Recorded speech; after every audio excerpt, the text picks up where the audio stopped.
What's up, everybody? Welcome back. Face Off Sports Network. I'm Anthony Servino. Follow me on X at The Real NFL Guru. Follow the show at the FF Face Off and at fffaceoff.com.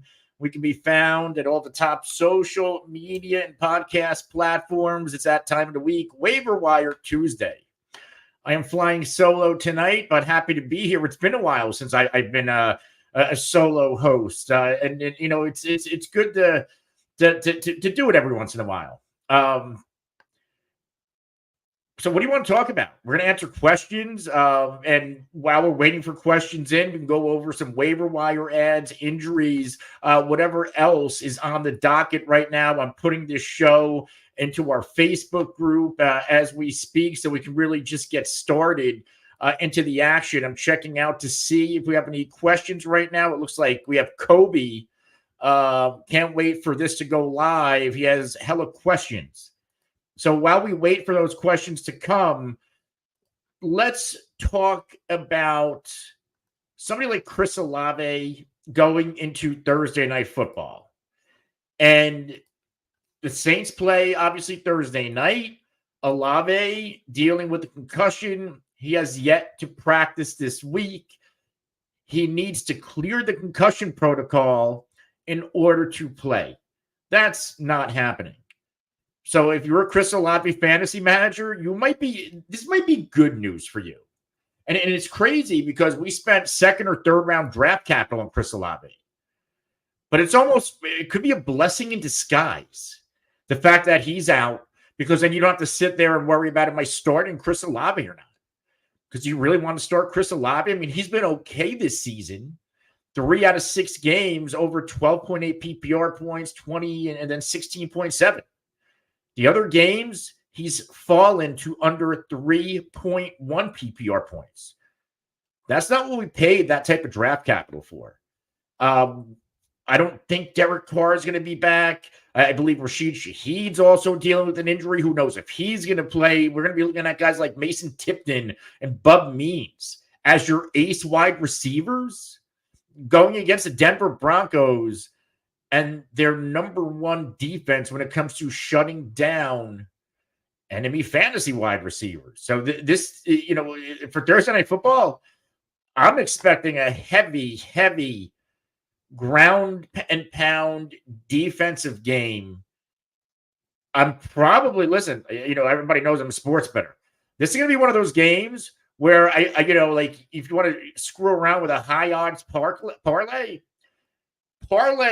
Denver's defense special teams and New Orleans defense special teams, take them straight, and then parlay them.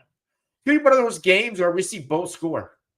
And it would not shock me whatsoever because of how poorly these offenses have played at times this season. The downgraded quarterback play, the injuries on offense for the Saints, and I guess if you want to call it the poor play from injuries to Denver wide receivers, which, that team's been a total disaster throwing the football this year. So, yeah, that's my little rant on this Thursday night game, and I'm sure we'll do a little bit more of that, in the coming days leading up to it. So now we do have some questions, and we're going to start with Jared Fortin. He's our leadoff hitter today. I'm still trying to get this show pinned to the Facebook group. So just bear with me for a second. That's the fun, by the way, of having other people on, having co-hosts, because while they're talking, I can do a lot of this back-end production stuff. When I'm here alone, it's like I'm trying to do 2 things at once, and it sometimes comes a little bit wonky. But we're finished with that now. And now we're going to start with Jared Fortin, the leadoff hitter, with our first question. Waiver rank these running backs and wide receivers. So we have Tyler Algier. Which Johnson is that? I doubt it's Deontay Johnson.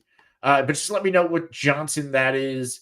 Kamani Vidal, Blake Corum, Alec Pierce, or Damian Pierce.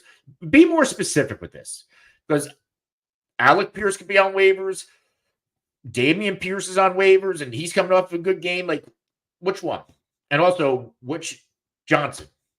So let's start there. Assuming these are running backs. Okay, so that's Damian Pierce. And I'm assuming, okay, Dearness Johnson. So I'm going to rank Tyler Algier number one. He's attached to a prolific rushing attack. And despite Bijan Robinson being there, he's not going anywhere. He has a role on this offense. So Algier is going to be number one. He's a contingent handcuff. Obviously, if Bijan went down, Tyler Algier is a locked and loaded running back one, but he also has some standalone value. So he's my number one running back out of this group. Next, I'm going to go Vidal. And the reason why, J.K. Dobbins, the injury volatility. I think Vidal has some potential long-term value if J.K. Dobbins goes down.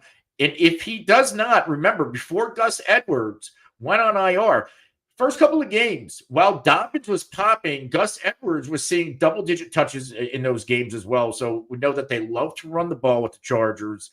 Vidal, we believe, is going to be involved in this offense. So Algier, Vidal. Next, I'm going to go Pierce. This Houston running back room is really good. And both Mixon and Pierce, they haven't played since week one. They both come back. They both look really good in fantasy football and obviously in NFL real life.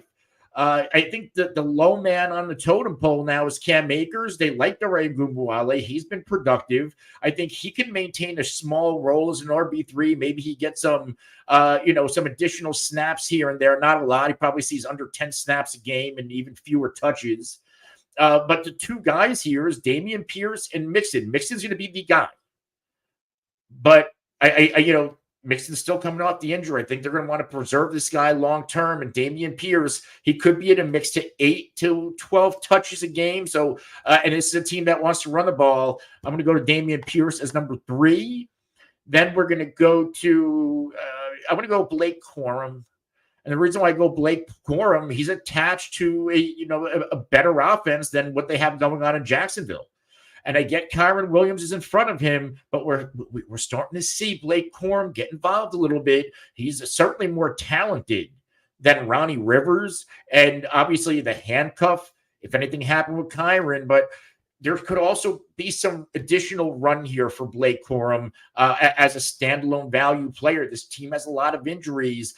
Kyron's still a running back. He's young. This is a long season. This offense realistically has been going through him since the Cooper Kupp and Puka Nacua injuries. Maybe we see some additional run from Blake Corum as the season goes older. Finally, Dearness Johnson, he's a guy, right? I think he's a little bit more talented than a plotter. They want to run the football in Jacksonville. They try to get balance. We've seen guys like Etienne have success in the past. Guys like Bigsby have success in the past. Dearness Johnson's a fine running back. I think he's extremely matchup dependent and extremely injury dependent. Like if Bigsby is healthy or if Etienne's healthy, and Etienne's not healthy right now, then I don't know how much run we see out of Dearness Johnson. I think he's really the out of this whole group, he needs to be the clear-cut starter. And both of those other guys have to be banged up for me to really want to use him to fantasy. Let's go to the second part of the question. We're ranking wide receivers. I'm going to go out of this group: Juju, Watson, Ridley, Douglas, Michael Wilson. All right, and then we'll go to Garrett Wilsson. So out of this group, my number one, I would say, is Juju Smith-Schuster because the offense he's attached to. And Patrick Mahomes. I think he's going to give you a stable, high floor every week. Next, I'm going to go Christian Watson. Out of this entire group, I don't think there's another wide receiver on this list with his potential ceiling. He's a potential superstar. We've seen it in the past. He's had quite a few spike weeks. And, look what he did in his first game coming off injury. I think we haven't seen the best of Christian Watson yet. And especially now you're starting to see Jordan Love and his Packers offense begin to cook. So I would go Watson, number 2. Number 3, Demario Douglas, Pop Douglas. I think this is an ascending player. I think this New England's offense, if you watch my waiver wire video and you can go in the archives and see it, I'm in on Drake May. I'm in on Pop Douglas. This offense is going to be good. Like they made some mistakes. There was some turnovers against New England. I mean, against Houston, but Drake May still had a really nice fantasy today and threw the football well. And it was a one-dimensional offense. There was no Ramondre Stevenson. So I think this team, this offense with Drake May, there's going to be something here. And DeMario Douglas, past few games, he's been productive. I think 3 out of his past 4 games, double-digit PPR points, and exactly 9 targets in each of those games that he's gone for those double digits. So then we're going to go... I'm going to go Michael Wilson.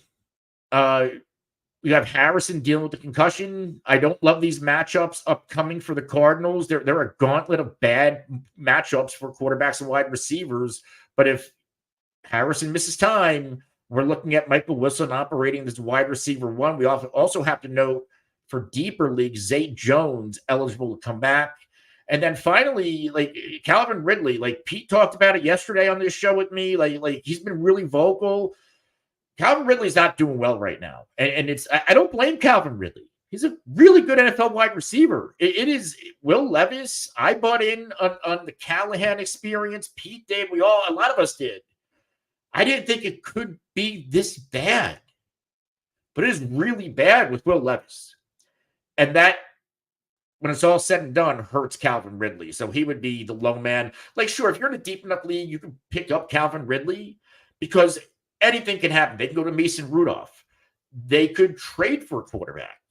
Will Levis can somehow figure it the fuck out. That's really unlikely, but it could happen. But, like, this is a guy, Calvin Ridley, where if he's on waivers, and if you have a deep enough bench, yeah, you pick him up because we know he's a wide receiver 1 when the stars align. And as far as my thoughts on Garrett Wilson, rest of season, I did a reaction video earlier on, what happens with this New York Jets offense? What do we think about Devontae now? What do we think about Aaron Rodgers? And really, what do we think about Garrett Wilson? Because I think most people, they panic. Well, that's the end for Garrett Wilson. They have Devontae Adams there, and he's going to get all the targets. That's not how it works. Garrett Wilson is one of the most talented young receivers in the NFL. And now he's going to get an opportunity with Devontae Adams there. He's going to get the opportunity for the first time in his career. He's not going to be double teamed. He's not going to get the Ladarius Sneeds and Patrick Surtain Jr.'s. He's going to get the secondary corner. This is a borderline elite wide receiver who's now going to get cake coverage. And I'm all in. Like, okay, maybe Garrett Wilson doesn't see 10, 12 targets a game.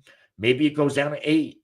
But he's going to be really efficient with those 8 targets. I mean, for what it's worth, look at Allen Lazard. He doesn't get a lot of targets. He's been a high floor, productive, and useful fantasy player. That's Allen Lazard. Just imagine what Garrett Wilson can do seeing Lazard coverage. I'm all in on Garrett Wilson rest of season, even with the addition of Devontae Adams with the New York Jets. I absolutely love it. So now, a little bit long-winded. You had a big question, so I made sure I did my due diligence. And anybody listening, you can use a lot of that knowledge and apply it to your situation as well, if you can. I am going to go to the next question now. But what I also want to do, I'm going to drop the link into the chat to that Devontae Adams trade reaction. Pete, who's in here right now in the comment section, he did a reaction video on the Amari Cooper trade. This is a big day for NFL trades. And what I'm going to do, I'm going to drop that link in here as well. So if anybody wants to check that out after the show, you can. Maybe I'll talk about, since I didn't get to talk about Cooper, I'm going to dig into Amari Cooper here for a minute, and then we'll get to some more questions. I'll let you guys build up a little bit. But I do want to talk about this because this is significant. And the crazy thing is, right, like last night we see these two football teams, the Jets and the Bills, they play each other, close game. The winner of that game got first place in that division. And it was close. Like, this wasn't a blowout. Like, it really could have went either way. And the corresponding move, the knee-jerk reaction by both teams is to immediately go make a trade for a game-changing, potentially season-altering wide receivers.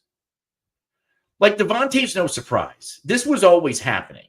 It was just a matter of when. And I think it was really a matter of, because I think we heard reports that a lot of the holdup with Davante Adams was they had to find a team that was willing to not only – they wanted a second-round pick plus eat the contract. And I think that was the holdup. Teams weren't willing to do both. This morning, the Jets were willing to do both after that loss. So this was always happening. On the other hand, like the Buffalo Bills, the Jets just took you to the limit. And they see you, okay, like, well, if the Jets are getting Davante Adams and they just almost beat us without him, and we really can't throw the football, and Josh Allen isn't running the same way because the defenses aren't letting him because they know we don't have anybody to throw to. We need to make a move. And they go get Amari Cooper. And I absolutely love this move for Josh Allen and the Buffalo Bills. But I do want to pump the brakes here because the knee-jerk reaction is Josh Allen to the moon.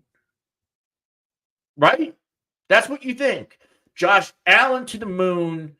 If you have Amari Cooper in fantasy, it's been a rough year. You think this guy's now a league winner. And it could happen. It probably will happen. I don't know if it's going to happen right away.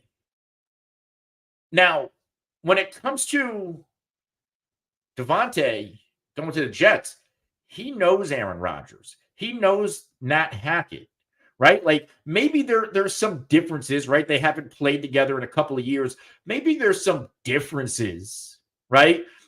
New language, new verbiage, new hand signals. But he knows the principles of the offense that they're running. Aaron Rodgers can throw the ball to Davante Adams with his eyes closed. He can that route that he blames Mike Williams for not going towards the red line. Davante Adams runs that route with his eyes closed. He catches that football 100% of the time. That's just some receivers and quarterbacks. They have that. I remember Tony Romo and Des Bryant. They had a similar type of innate rapport, especially with those corner fades. Like sometimes you just have that. And that's what you have here with Aaron and Davante. And there's not going to really be an adjustment here. We could potentially just see it's all well and good. Like in Davante Adams, on his first game, he could pop. I don't know if that happens with Amari Cooper. Sure, anything can happen. But there might be a learning curve to Amari Cooper learning the Buffalo system, and also Amari Cooper learning the type of quarterback that Josh Allen is.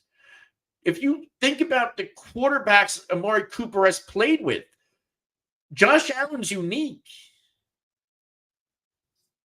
Derek Carr, Dak Prescott, Deshaun, Joe Flacco last year.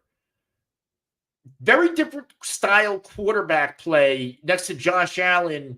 With Josh Allen, you kind of have to keep running, extend the play. Like, look at that. I think it was Ray Davis last night. You just keep going and try to get, there's going to be a learning curve potentially here. I'm not saying, like, you're going to bench Amari Cooper. I think you start him with more confidence than you ever did at any point this year. But temper expectations. Like, maybe it takes a couple weeks to get those big spike games out of Amari Cooper. And that's okay because we have yet to see the best out of Amari Cooper yet. And oh, by the way, I want to see if this is updated. Yeah, it looks like you get the Tennessee Titans, L'Jarius Sneed, Seattle, Miami, your next three matchups. are terrible for enemy wide receivers. And you get Indy and then KC, another bad one going into the bye. So I think we're going to get a lot higher of a floor from Amari Cooper. But I'm interested to see when we get the ceiling games. All right, so now we have some questions built up. I wanted to, talk about the two trades a little bit. I talked about Josh's, ranked players. We covered a lot of stuff right now. So now we're going to start cooking with some of your questions. Zach in here, what's up? Alicia, I'm sorry, I'm going to butcher it. It is what it is. Will Hayes, would we trade Chase Brown and Josh Downs for Darnell Mooney and J.K. Dobbins? So Chase Brown, Josh Downs, in my opinion, Chase Brown is, for the first time last week, played more snaps and had more touches than Zach Moss. There is a shift in that backfield. So I think Chase Brown is, all offseason we thought he'd be the one. I think we're starting to see that shift. Not saying Moss is going anywhere, but when it comes to the workload shift, it is trending towards Chase Brown. Let's face it, more explosive player altogether. Josh Downs, who I have questions about. I think he's been terrific so far. I don't know what he's going to be with Anthony Richardson. And yeah, Anthony Richardson was my guy all offseason. But he's been terrible. He can't complete a pass. The only thing that's good about Josh Downs that he's in the slot, and maybe there's some, high percentage throws going in his direction, which obviously salvages a PPR floor. And then you get Darnell Mooney and J.K. Dobbins. I would rather have, I like Mooney more than Downs. I like Brown more than J.K. Dobbins. See, with Chase Brown, I think because this Cincinnati offense is so powerful and so, even against the Giants, right? And the Giants had a good defense. That was a boring-ass game. Chase Brown still had a solid fantasy day. 14.4 fantasy points. So, he's had 3 targets in all but one game. He's a high floor player, very solid, borderline matchup proof, right? And then J.K. Dobbins, to me, he needs the matchup to pop. He's popped in all the good matchups this year. The bad matchups, he struggled. If we look at I guess J.K., because the matchups are a little bit softer, there are a few speed bumps. You get teams like Tennessee, Atlanta, KC, but for the most part, especially in the fantasy playoffs, J.K. Dobbins has a lot of cake matchups, including his next 2 against Arizona and New Orleans, and then weeks 15, 16, 17, fantasy playoffs, Tampa, Denver, and fantasy championship against the Pats. So give me the Mooney and give me the J.K. Dobbins side. Let's go to Jimmy B. How do we feel about Kamara and Marvin Harrison Jr. for Adams, Hill, and Hunt? Ooh. Kamara and Marvin. So what this looks like to me, this is you're buying low, right, on Adams and Hill. And what we're buying low is the fact that if Devontae Adams has one more prolific run in him as a rest of season top 5 receiver, it's now with Aaron Rodgers. And Tyreek Hill, we believe Tua will be back sooner rather than later. The practice window for him to return opens in about 9 or 8 days. And we know, okay, if you pull this trade off, you potentially have 2 of the top 5 wide receivers in fantasy football for the rest of the way. And then Kareem Hunt. Now, what's significant about Kareem Hunt, I believe, and I want to double check this. Looks like Clyde Edwards-Helaire. And let me just double check the facts here. But it looks like CEH has been activated. Yeah, he has now been returned to the active roster from the reserve NFI list on Tuesday. What does this mean? We got Pacheco on IR. Kareem Hunt's been really good. P. Ryan's been a guy, really a change of pace, passing down, maybe a blocking guy. Steele, he's a guy, right? I don't even know if he's going to be active with these other guys healthy. See, like the CEH minimize what we've gotten out of Hunt, but like Hunt's really the throw-in piece. If you can get a different running back than Kareem Hunt, I think I'd be happier about that. But I don't mind doing this deal. Kamara, fine. Like it's hard because he's been playing at a really high level. Marvin Harrison Jr., he's dealing with concussion. No guarantee. It's a quick turnaround. And the next few matchups for Harrison, Kyler, and the rest of this passing attack on the Cardinals, they're all top 10 teams when it comes to fantasy points conceded to wide receivers and quarterbacks. It is a tough run. So I don't mind doing that deal, getting Adams, Hill, and Hunt. I would just maybe try to get a different running back. Tyler Sperry. Let's see what Tyler is asking. Thoughts on Khalil Shakir? I don't know if I should drop him because of Cooper. Absolutely not. If you were just listening a few minutes ago, there's going to be a learning curve most likely with Amari Cooper. And why would you drop Khalil Shakir? There was a lot of hype on Khalil Shakir this offseason. On this show, a lot of other, fantasy people. This isn't just a throwaway piece, right? Like, this isn't like, how to apply, like, real life into fantasy sometimes. Like, the corresponding move today was, okay, we traded for Amari Cooper. We need to free up roster spot and contract. We cut MBS. Like, that's in fantasy football. If you had MBS, yeah, you cut MBS at this point, right? Because the Bills did, because they know he's just a guy. Khalil Shakir is still going to probably operate as a number 2 pass catcher, as number 2 wide receiver on this football team. So, no, you absolutely hold on to Khalil Shakir. And if anything, you try to trade him and get something for him.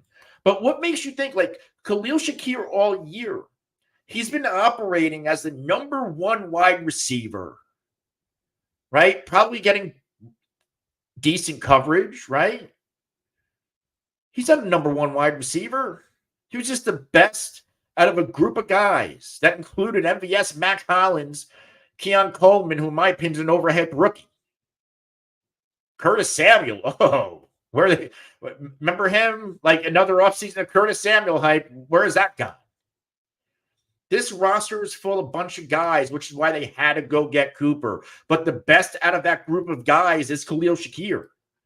And like I said about Garrett Wilsson, who's going to benefit from secondary coverage, I think Khalil Shakir ultimately benefits. He had his worst game of the year last week or last night against the Jets. The Jets are one of the best secondaries in the NFL. We probably should have expected it. Greg, what's going on? Albert, what's going on? Michael O'Day, what's going on? Tyler saying you can pick up Juju for Shakir. I would rather have Khalil Shakir at this point. And I like Juju a lot. I think I would rather have Shakir. Both are like going to be high floor possession type players. Alicia, Stroud or Love this week? A little too early. I hate to start sit questions before Wednesday, but since you're here all the time, I will answer it for you. So Stroud or Love, both of these guys playing sensational quarterback in fantasy right now. So we get the solid matchup. So they're playing each other. The game's in Green Bay. Stroud, 4 out of 6 games, over 21 fantasy points. Love, all 4 games played over 20.2, and he's gone over 30.2 in 2 out of his past 3. Matchups are about even on paper. I'm going to go Jordan Love. He's at home in Lambeau. No Nico Collins. Like, it doesn't worry me for CJ Stroud, but at the same time, it worries me. Meanwhile, Jordan Love, they're rolling out a full, healthy wide receiver group outside of Wicks. Like Christian Watson, big time weapon back. Dubs. Melton steps up. They have a nice running back duo. They have Kraft at tight end, and of course, Jaden Reed. I would edge Jordan Love here as my early look.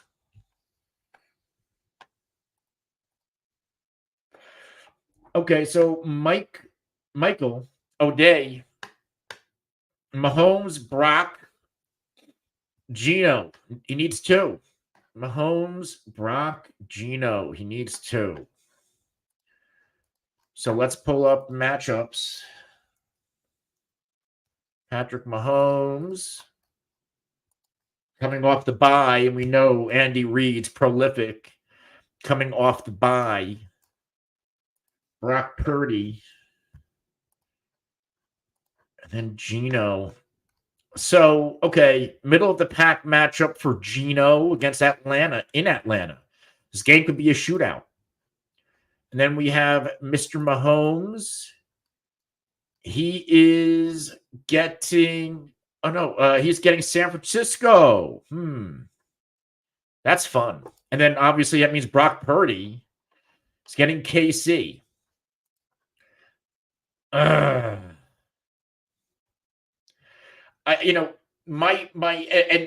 think you need to come back when I have my guys with me so we can argue about this. My instant take without really digging into the numbers, I like Geno Smith. That's a potential shootout in Atlanta. This Mahomes Purdy, there were a lot of points scored. Like, this isn't the Super Bowl. This game is being played in San Francisco. Both, Casey's defense is really good. There's no CMC. Mason's hurt. Like, this game might be a sneaky under. I would either go Geno Smith or Patrick Mahomes. But again, I think that it's as crazy as it sounds, I would probably edge Geno at first glance. Oh, and you need 2. So then, okay, if you need 2, I'm sitting Purdy. I'm sitting Purdy against KC in that defense. And then JJ Wilson. So, or maybe you need 2 receivers. I don't know. So, okay, Justin Jefferson, Garrett Wilson. You have Adams. Where did you get this team from, Michael? This is like insanely good. So JJ's a must. And then like Wilson and Adams, assuming that like they're getting the Steelers. I think we put both. I think you could start both Jets wideouts, and I'm sitting Ayuk against the Chiefs. I would, and Steelers really good defense. They're gonna have a lot to handle trying to prepare for Breece, Adams, Garrett Wilson, and even Allen Lazard.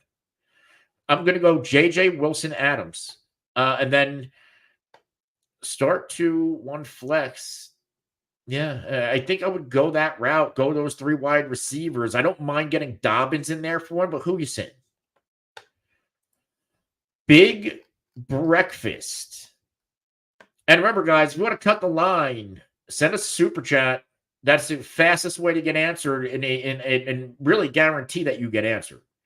Big breakfast. Looks like you got a Furby as your avatar. Interesting. Remember those things. A 10-team Superflex PPR. Start 11 Dynasty. Trade Ayuk for Henry. He has JJ Lamb, Neighbors, Devonta, Cooper, so he can afford to lose Ayuk. Listen, I get it's Dynasty. You have a loaded wide receiver room, and all these guys outside of Cooper are young to where you can afford to. This is a win-now move, right? Maybe Adams has this year, maybe one more year left if he stays in Baltimore, right? Maybe he's like, all right, like it's a lot easier running here than at the end of Tennessee. I have another good year left. So, this is a short-term, maybe a 2-year window move, but this is a move that with your guys, this is a fantasy football championship winning move. And it is a move I personally would make.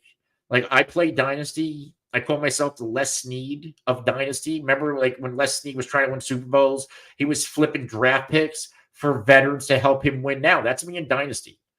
I will keep, as long as my team can win, and I'm up on the top, like a top 4 team in my league, I'm flipping seconds. I'm flipping first. Give me what I can get to keep this team winning now. And then obviously, like sometimes I need to kind of foresee, okay, my guys are getting a little bit older. I got to save some of these picks. But yeah, you can, flip these guys. Like who's going to help you win a championship in the next 2 years? Derrick Henry, the way he's playing football in this offense, or Ayuk? You don't need Ayuk. You got all these other guys. You will 100% make that move and secure Derrick Henry. Tyler Sperry's back. Do I need to change defense if Patrick Surtain doesn't play for the Broncos? I feel like we just talked about the Broncos. Let me double check the matchup. Playing the Saints? Nope. You're good. You're really good, right? Olave Shaheed. They might not play. Derek Carr, who knows? He's probably not playing. It's going to be Spencer Rattler throwing the ball above means. You can comfortably start Denver. I don't think anything's up for debate. Alicia's back. Start 2. Brian Thomas Jr. Cup, who might not play this week. Chase Godwin. Let me double check Cup here because I thought I saw a report that he's not back. I know Puka's not close. So Cup's working with trainers. Status for Sunday's game is yet to be determined. There's a possibility he could be ready, McVay said. And there's a possibility he might not be ready, McVay said. So we got nothing here. And they played the Raiders anyway. And let's see. Let's go back. I think you're locked and loaded, Chris Godwin. I think we're locked and loaded with Jamar Chase. And that's where I'm leaving it right now. And then, Breece Hall, we're not sitting Breece. The offensive coordinator change or the play calling change, we saw them get Breece Hall involved early and often. Joe Mixon, I'm not good with Chubb this week. Pollard, you have a really nice team, by the way, Alicia. I wish I had your problems. So we got Pollard going against, Buffalo. Wow. I'm playing the matchup here. So I'm going to go Pollard. I'm going to go Breece. And then you need to flex one. BTJ, Dobbins, Mixon. Wow. And I know Mixon gets Green Bay. I just want to see how Green Bay fares against the running back position. I know it's not great. Yeah, so they're middle of the pack. They're 17th. Dobbins, I believe, has a nice matchup. And let's see Mr. Thomas Jr. So Mr. Dobbins, Arizona, I like it. Brian Thomas Jr., New England, I like it. I don't love it. Brian Thomas just been so productive. I would lean Brian Thomas Jr. over J.K. Dobbins, but it's really close. Like, we're splitting hairs here. But I slightly lean Brian Thomas Jr. Let's go. We already said hi to Pete. Alicia, Broncos or Vikings rest of season? Jeez.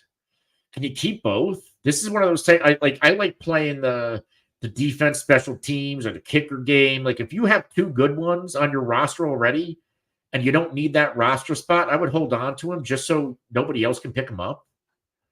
And I see a super chat, Myra. So just give me a minute. Let me finish up this defensive question. The Broncos defense has been outstanding. I want to see who they play rest of season as my mouse is going crazy. By the way, I'm having fun today. I'm having fun right now. It's been a while since I got to do a solo show. But it's harder from the production standpoint to do this by yourself. But it is fun. Like I feel like I'm talking to myself, but I'm really talking to all of you. And then we have Vikings. Let's see, Nick. So let's look at the schedule. And then the Vikings, rest of season. See, the issue with the Vikings, you got to play Detroit, Chicago, Green Bay, right? That division, those quarterbacks, that offense, those offenses are insanely outstanding, prolific. Like, name the adjective. That's what these offenses are. The AFC or the NFC North, hands down, the best division in the NFL and possibly the best we've seen in a long time. You can make a case that all four teams are the best in the conference at a given time. So I think Denver might be the play here, right? Because, like, they play worse teams, like even their own division, Chargers, the Raiders, even the Chiefs. Chiefs offense isn't exactly blowing people out. Like, and you can get to Mahomes. And who else is on there? Cleveland, Saints this week. Yeah, I think if you could only have one, give me Denver. So we do have that super chat from Myra. I'm sorry, I'm slow today. So Myra Williams with the super chat. Start 3 at a Brees Hall, Drake London, Alvin Kamara, Henry, Bijan Robinson. Wow. Whew. Love all these players. These are all elite. Again, this is one of those situations. I wish I had all of these guys on one of my teams, and I had the same start-sit predicament. Some of us out there were worried about, do I start Ray Davis, Ty Johnson, Mac Hollins? I told somebody to start Mac Hollins on this stream last night, for Christ's sake. It's bad out there. Bijan coming off of a career game, gets Seattle at home, middle of the pack. You got Henry. Like, number one, you can't sit Derrick Henry. Right now, like, I don't really care about the matchup so much about Derrick Henry. This offense is firing on all cylinders. And Henry had one bad game in week 1. He still scored only 10.6 PPR points against Kansas City, the number 1 ranked defense when it comes to fantasy points conceded to running backs. And then week 2, Vegas, 16.6. What's wrong with Derrick Henry? Since then, 3 games over 25, including 2 over 30. And then another 16 spot against Cincy. And that was a game where there was throwing the football all over the place.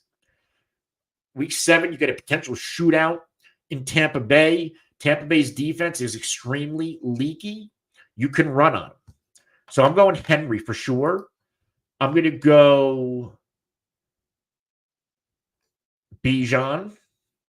You got London Hall. Like, this is just too much. You only need 3. London, Kamara. Now, I know Kamara gets... See, here's where it gets tough. When you've got Alvin Kamara and they have so many injuries on that offense, one of 2 things are going to happen. It's either going to be the Alvin Kamara show and he just puts the offense on his back, or, right, Denver's defense says, you don't have Shaheed, potentially. You don't have Olave, and you got a rookie quarterback. Come try to fucking pass the ball on us. And they're going to play the stack box and shut down Alvin Kamara. I'm actually going to fade Kamara. I'm going to fade London. And I'm going to go Brees Hall.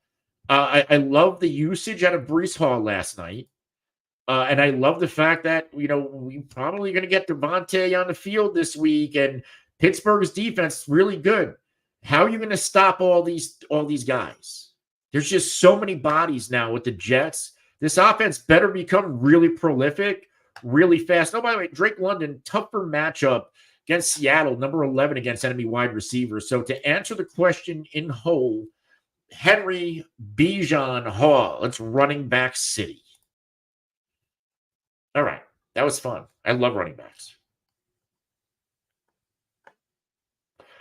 So where are we? No Jared. He's not droppable. Fletcher Cox, Amari Cooper, or T. Higgins rest of season. I might actually still say T. Higgins here.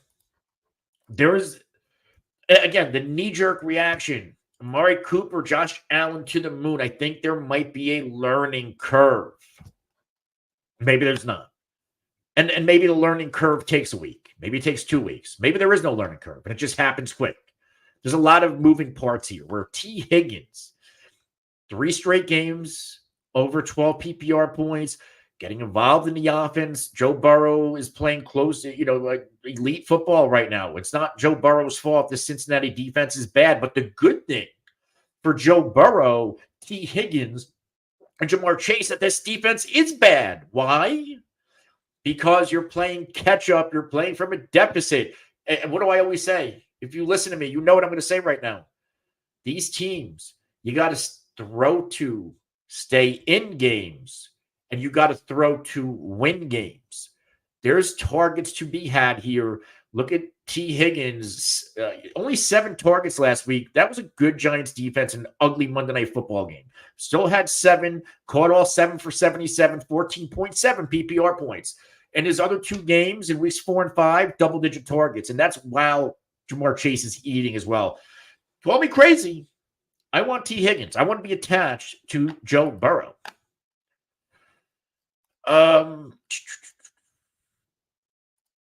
We got Fredo. Would we trade Neighbors and Mark Andrews for Tyreek and Bowers? He's 5-1. You still have Monra and A.J. Brown. Then why are you shaking it up? When I see this, it's like, you're 5-1. What are you trying to accomplish by shaking up this 5-1 team? You're 5-1 despite the fact that Mark Andrews ain't done a damn thing. But he is starting to come along a little bit. Neighbors, you're 5-1 despite the fact that he's missed 2 games. I love Tyreek rest of season when Tua returns. Brock Bowers, now without Devontae. He's been without Devontae the past 2 games too. And let's see what he's done. Because remember, Devontae missed a past game or 2 with an injury. I want to see this. I'm probably going to tell you to make the trade just for that upgrade at tight end. But yeah, I don't think you necessarily have to shake up your team, but I don't mind improving your team. And where I do see the improvement is more so getting more stability at tight end. I don't really want to trade Malik Neighbors. I wish you could just flip Mark Andrews and Brock Bowers. That's the deal. But if you have to do both players to make this happen, then I don't mind doing it. Or Tyler. Thoughts on Lazard with Adams? I think Mike Williams the odd man out. And here's a little sneak. Anybody listening right now, if you want a sneaky fucking move to make, pick up Mike Williams. Trade for Mike Williams. I think he ends up in Kansas City. There's going to be an odd man out. It's not going to be Lazard. Right? And last year, remember, Mecole Hardman signed with the Jets, traded back to KC. Joe Douglas and I believe Veach from the Chiefs. There's a communication line there. I think Mike Williams goes back to the West with Kansas City. But when it comes to Lazard, he's going to be in 3.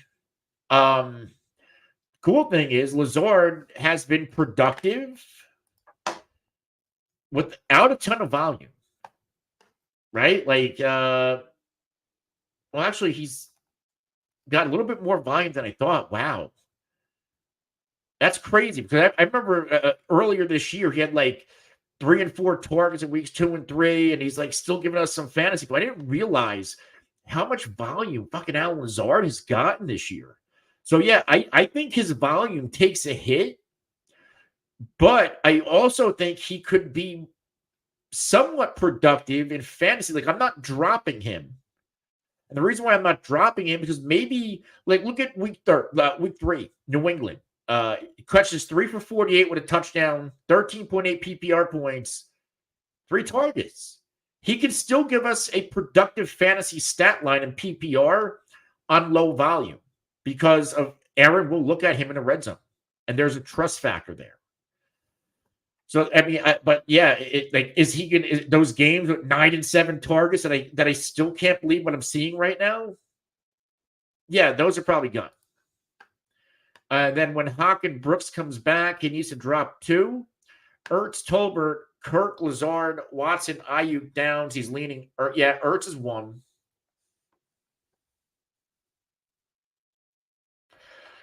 Wow. You're not dropping Ayuk. You're not dropping Watson.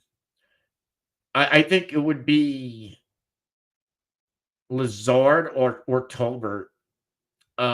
And I think I would hold. I think Lazard would be the odd man out because he has the lowest. If I had to do projections off the top of my head, his projected volume is the lowest because, like Tolbert, like that Dallas offense, it's not as bad. Like they just couldn't stop the Lions pass rush, right? Like they have a really nice rest of season schedule. The pass rushes on a lot of these teams aren't great. And they're coming off the bye. They'll make some adjustments. And I just think there's going to be more volume for Jalen Tolbert. And I'd rather chase the volume than chase the touchdown upside with Lazard.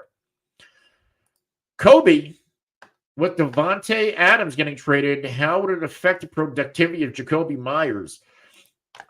Brock Bowers, Jacoby Myers, and Trey Tucker should all be seeing an uptick in production.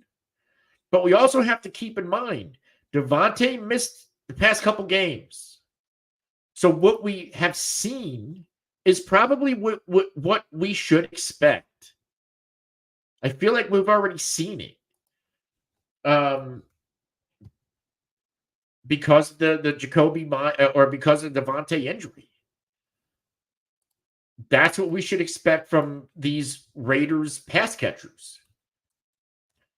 Let me just pull this up, just do my due diligence. So, yeah, Devontae has missed 4 games. He has not played since or he's missed 3 games. We missed weeks 4, 5, and we don't know if he's going to play this week. So he's missed 2. If you look at the screen I'm looking at, it'll show that he did not play for 4 games. It's week 4, 5, 6, and 6. It's like Pittsburgh, Buffalo. It's really weird and very confusing because then he gets Pittsburgh again. Regardless, he hasn't played since week 4. So then if we go to like Jacoby Myers, we could see the target distribution. Like I think that the largest benefactor is probably going to be Brock Bowers. And then I would probably rank Myers number 2 and Trey Tucker 3. But Myers didn't play with the ankle last week. He's had 3 straight games from weeks 3 to 5 with at least 9 targets. So it looks like he'll be your volume guy. Trey Tucker, where's the volume? Like he had that one spike game with 9 targets in week 3. Since then, 6, 5, and 2. So if we're chasing volume, then Myers and Brock Bowers, the ones I want, and Trey Tucker, I'm sure will have his spike weeks. I just trust the veterans more, or the veteran wide receiver more when it comes to Jacoby Myers. Where are we as we approach the 55-minute mark? Pate, should I drop Tank Bigsby or Jordan Addison for Demario Douglas? You're not dropping Jordan Addison, right? He's attached to one of the best offenses in the NFL. That's a no-no. I'm not going to recommend that. This is absolutely not. Jordan Addison, he had that one big game, and then he got the Jets. Like, they're a really good secondary. Jordan Addison, the Vikings, have a very, very soft schedule for wide receivers and the overall passing attack down the stretch. Like, we're not dropping Jordan Addison. If you're going to drop somebody for Pop Douglas, and I like Pop Douglas, I don't mind Tank Bigsby. And yes, I know ETN's dealing with an injury. Bigsby had that one big game, but he had an opportunity last week, and it was a decent matchup against Chicago, and he didn't deliver. I think there's going to be some nice production for Tank Bigsby, but if you need a rest of season piece, I like the schedule, and I like the situation for Pop Douglas more. By the way, like Jacksonville run schedule, couple of nice games, and then we hit weeks 10 to 15, like, and the fantasy playoffs. Minnesota is second, Detroit fourth, bye. Houston fifth, Tennessee ninth, Jets sixth, Vegas 27th to week 16, and fantasy championship, Tennessee ninth. That's a tough stretch for Tank Bigsby and the Jacksonville Jaguars. So I'd rather have Pup Douglas. Blizzard, are we trading Andy Dalton for and Dalton and JMO for May in a 10-team dynasty superflex? Quarterbacks are Allen and Goff. Wide receivers, Wilson, BTJ, Metcalf, Devonta, and Dunze. I'm going to say yes. You have good enough and young enough wide receivers to where you can afford to lose Jameson. And Dalton, right? He's at the tail end of his career. He probably, like, if Bryce Young was somewhat decent, we would not be seeing Dalton start games right now. Drake May, even before this weekend, I was into Drake May. I thought he could play coming out of college. And despite making a couple of mistakes, a couple turnovers, I think he had 3 against a tough defense, 28 fantasy points, 3 touchdowns. I think he went over 300 yards. And I think he ran for like 30 or 40 plus. So, yeah, I would certainly make that move. Taco, you're 4-2 in a 12-team league. Got offered CMC for Connor and Pickens. Ooh. You have Hurts, Connor, Dobbins, St. Brown, AJB, Laporta, Mason. So you have Mason already. Hunt, Pickens, Algier, Benson. I don't love the move trading James Conner. You can afford to lose Pickens.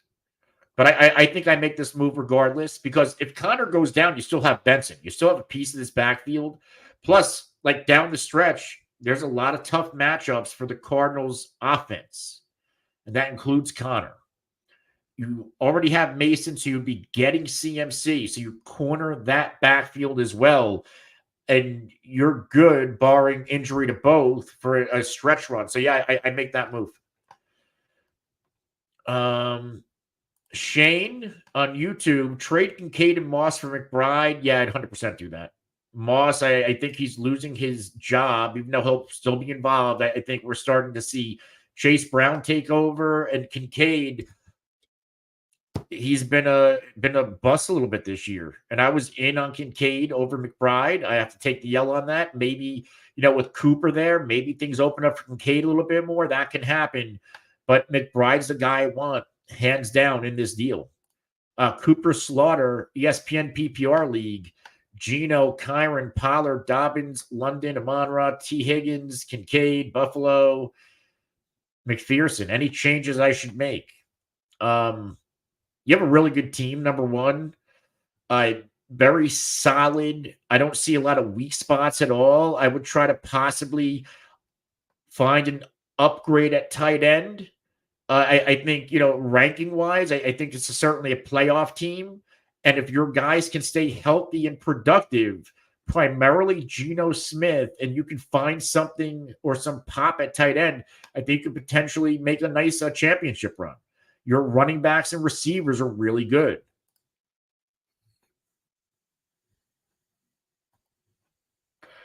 Kobe's asking how I feel about Nick Chubb coming back and how that changed the backfield.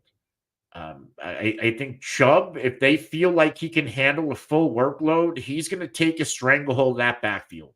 The Cleveland Browns offense, it needs a change, right? Like, it needs help. I think the way you get that help is by leaning on Nick Chubb. You got to remember, for years, when this offense was humming at its best, Nick Chubb was the focal point.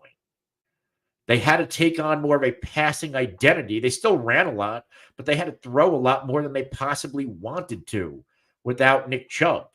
And that obviously puts a big handicap on guys like Deshaun Watson, who probably shouldn't be throwing as much as he should, and a lot of pressure on him. I think Chubb as long as they feel like he's healthy, should see more than enough work to be usable in fantasy. Austin, Josh Downs for Marvin Harrison. Who wins the trade long-term this season? Marvin Harrison. I like Josh Downs. Pete loves Josh Downs. But, like, we're talking about Marvin Harrison with, Hall of Fame father, first-round draft capital. Like, if you told me you're going to get Joe Flacco rest of season with Josh Downs, maybe my mind changes. We don't know what we're going to get out of Anthony Richardson. There's also, like, Michael Pittman's going to come back. Alec Pierce has big play potential. Jonathan Taylor is going to come back, and he's going to run. There's just less, right? There's less mouths to feed in Arizona. And I think we are going to see big spike weeks out of Harrison. You got to remember, like, rookie receivers, they don't always hit out the gate like we've seen from somebody like Neighbors, or even, Harrison had a couple of spike weeks. They're going to have some growing pains. But long term, me personally, I still want Marvin Harrison Jr. Boston fan, should I trade Lamb, BTJ, and Irving for Kupp, Adams, and Jacobs? No. I don't know Kupp's health status. There's going to be a high risk of re-injury. And there's also, you got to, Matthew Stafford's always one hit away from getting put on the shelf. Adams, I love. And Jacobs gets a lot of volume, but the reason why we don't see those spike weeks, he doesn't score enough touchdowns. And a lot of the reason why is because Jordan loves throwing those touchdowns. I would rather, I think CD Lamb coming out of the bye, they're going to figure it out in Dallas. BTJ looks like an emerging superstar right now. And Irving looks like he's taking a stranglehold in that backfield. I would keep what you got.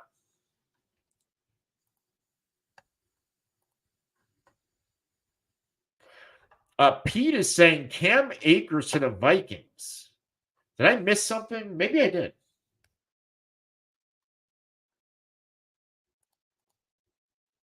Oh, yeah. Okay, we had another trade. So Cam Akers for a 2026 conditional 7th round pick. So it's a pick exchange and Akers. So this looks like Aaron Jones is probably going to miss more time. And I said it, I don't love Ty Chandler. I think he's just a guy. Cam Akers likely, and he knows the offense. He was there last year. Cam Akers likely steps in to a significant role out the gate. I don't love the matchup against against Detroit this week, but Cam Akers I would start him over Ty Chandler this week. Awesome. Let's finish up. Little bit of time left.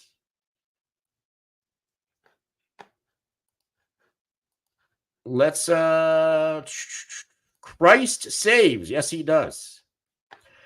16-man full point PPR where we have 2 wide receiver, 1 flex. He has Kupp, Marvin, Cooper, Chase, Flowers. He has too many receivers. Do I send Amari, Kupp, and Dak for Josh Allen and CD? Ooh. So it'd be Amari, Kupp, and Dak. Yeah, I would make that move. I love that move, actually. Because there's a lot of uncertainty with Kupp. I like Cooper, but I think this is a nice sell high opportunity. And then, Dak, I like Dak too, but like Josh Allen in theory is going to be an upgrade over Dak. CD Lamb, I think, is an upgrade over both those receivers as long as he starts cooking in Dallas. And I think that's going to happen after the bye. Like I've said, yeah, I love that move. That's nice. Neil the Legend. Are you playing in the 5-man league? He's talking about Fredo from earlier. Let's see. Kevin, I don't think Aaron Jones is done. I think this is a potential short-term IR spot, but I'm sure more will develop, and we'll find out soon. Kobe, get Brian Thomas Jr. for Chubb and Keenan Allen. Yes. If you need wide receiver help, I'd make that move. 3P1C fail on YouTube. Prioritize Ray Davis or Isaac Guerrero on waivers.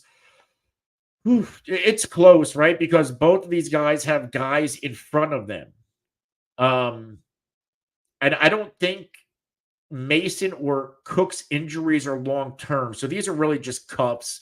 I like how Ray Davis looked, though. I think Ray Davis last night could have earned himself more of a role where Guerrero might be a straight handcuff. So I'd go Ray. KJ Frederick, better waiver addition rest of season. An elite running back handcuff or Christian Watson? Well, who's the elite handcuff? I would say off the top of my head, Christian Watson, because you're not like there's not going to be many wide receivers on the wire attached to Jordan Love and with the type of ceiling that Christian Watson has. Dan, buy. Do I sell Garrett Wilson? I put this in the chat earlier. I did a reaction on the Davante Adams trade, and I mentioned what I thought about Garrett Wilson. I talked about Garrett Wilson earlier in this show earlier. I don't sell Garrett Wilson. I think you hold him because I think he's still going to be productive even with Davante Adams there. And I think he'd be more of a sell low. Because the people might be like, maybe they don't give you what Garrett Wilson's worth because they're afraid of Davante, which is why you keep him. Maybe he pops this week. Maybe he pops in 2 weeks. And all of a sudden, you can sell him high. But right now, I think people are just trying to, or they're a little bit worried. They don't want to overpay for Davante, and maybe they want to get out for Garrett. They don't want to overpay. They want to try to steal him. And if you're a Garrett Wilson owner, then you hold. But me personally, I'm not moving. I'm not moving him at any time. I think he's going to be very much productive as his talent, like I said, with the secondary coverage. That's going to be fun to watch. Where are we? Legendary G. Start Cooper over Debo. Drop Butker for Koo. I would hold Butker, even though I both think that they're both really nice fantasy kickers. I have a really high ownership of both. If you have Aubrey as your main, then you don't need to roster all these kickers. You don't need to if you have one of these elite ones. So keep Aubrey, move on from the others, and use that bench spot elsewhere. I get why, trying to corner the market a little bit as well. I don't hate that. But if there's a good player you can hold instead, I would do that and start Cooper over Debo.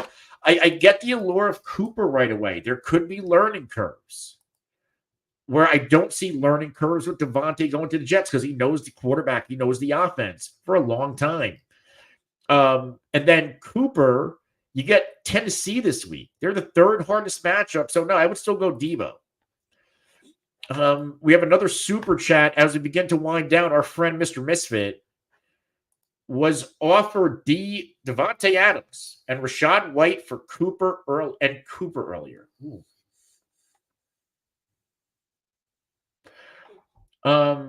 So offered Adams for White and Cooper. The update for Cooper to the Bills came in as soon as I was about to accept and I rejected. I would want Davante Adams. I think long-term, Davante with Aaron Rodgers, I'm going to buy into those two. I'm going to buy into the Jets offense. That learning curve with Josh Allen and Cooper worries me, where I've said it all day. There's no learning curve with Davante, Aaron, or the offense. There's just not.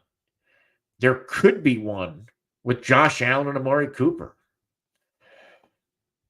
I would certainly do that deal. I would want Davante Adams rest of season over Amari Cooper, and I don't want to say it's not close, but then you throw another piece on top of it. Give me Davante.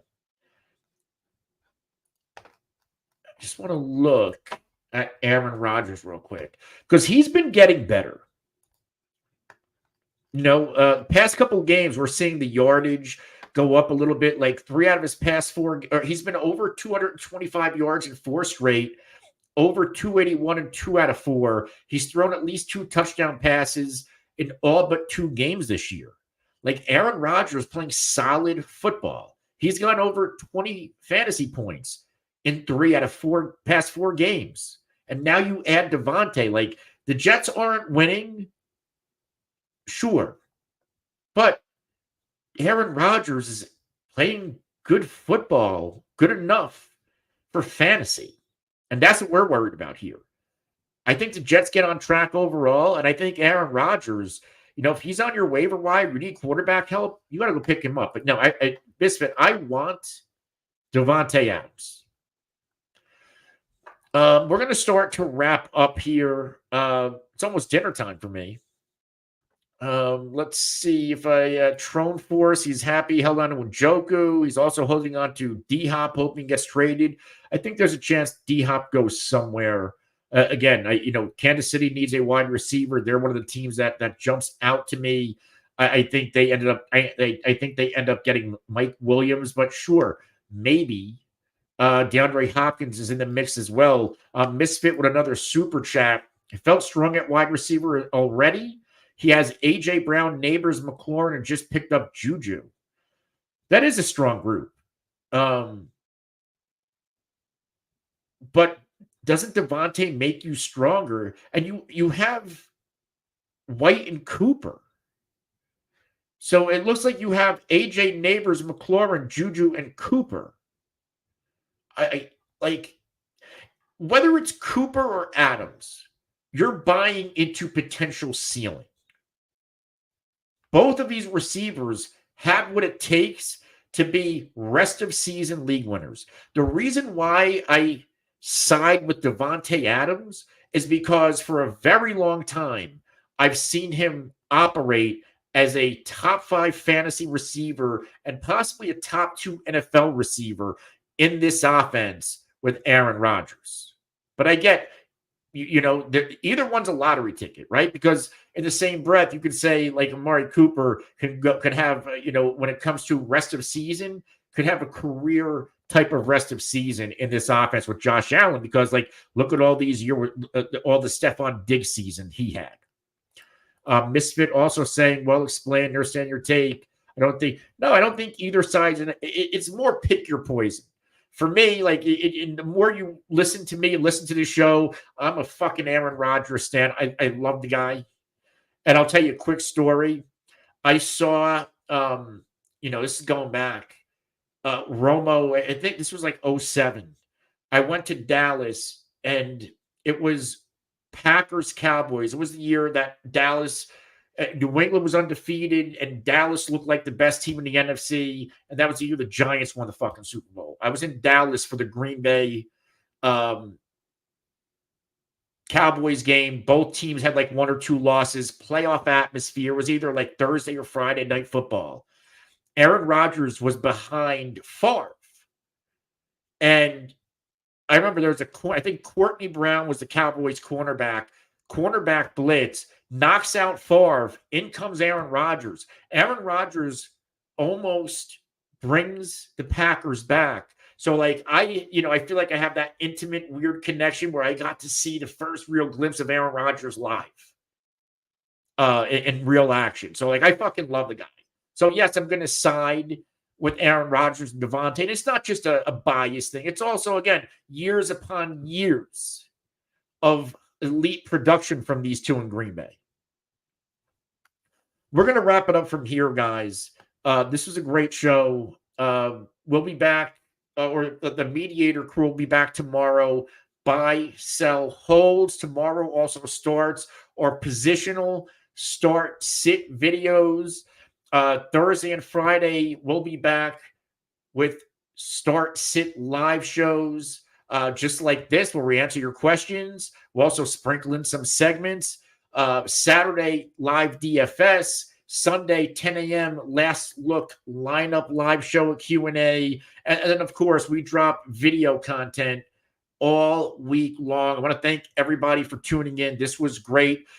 If you have any direct waiver wire questions. I dropped a waiver wire video earlier that I go over my top 10 waiver wire ads with obvious context. Pete dropped his top 3 defense special team streamers for the week. A lot of stuff happening here at the Face Off Sports Network. But until tomorrow, I'm Anthony Servino. This is the Face Off Sports Network. We'll see you.